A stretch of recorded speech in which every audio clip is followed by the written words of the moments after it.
start. The second appeal has been filed for setting aside the judgment and decree dated 15/12/1997 passed by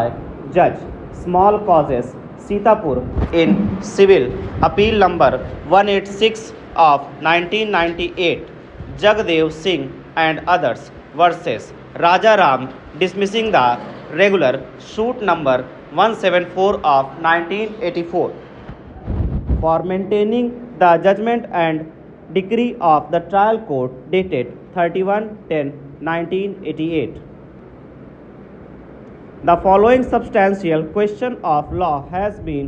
formulated in this second appeal: whether the judgment passed by the first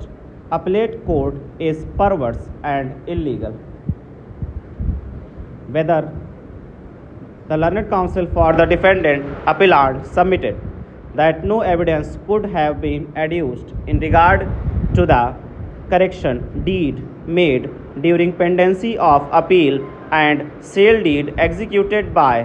Manno Devi in favor of Ramchandra, minor son of Babulal, and sale deed executed by him to Chote Lal and Srimati Lalti Devi without amendment in the plaint, and the same could not have been considered, and no presumption also could have been drawn in regard to registered sale deed executed by Srimati Manno Devi and Ram in the years 1970 and 1973. He also submitted that the sale deed by Chote Lal was not executed by him on his behalf, and the correction deed executed by him could not have been considered in absence of pleadings. He further submitted that plaintiff respondents appeared in evidence as PW2 in place of PW1 in violation of Order 18, Rule 3 of Civil Procedure Code 1908 hereinafter referred to as CPC but the first appellate court has failed to consider it. He further submitted that the possession of defendant appellant was proved and the evidence of PW1 and PW2 was contradictory in regard to plinth and wall, which is against the plaintiff respondents whose possession was not proved on account of Rajaram in east and west of his house and the land in dispute after on the east.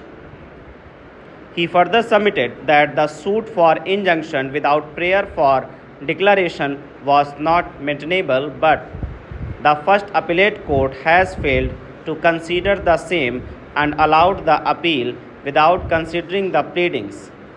evidence and material on record. Therefore, the pleadings recorded by the first appellate court are perverse and illegal, thus no sustainable in the eyes of law and liable to be set aside. Learned counsel for the plaintiff respondents submitted that the suit for permanent injunction was rightly and in accordance with law was filed, and therefore was no need of prayer for declaration. There was no substantial denial of title, and there was only a colorable denial of title. The objection in regard to prayer for declaration had not been taken before the courts below. The sale deed in question, on the basis of which the plaintiff respondents are owner, have also not been challenged, and all the sale deeds are intact. Even otherwise, the earlier sale deeds of the land in dispute have also not been challenged or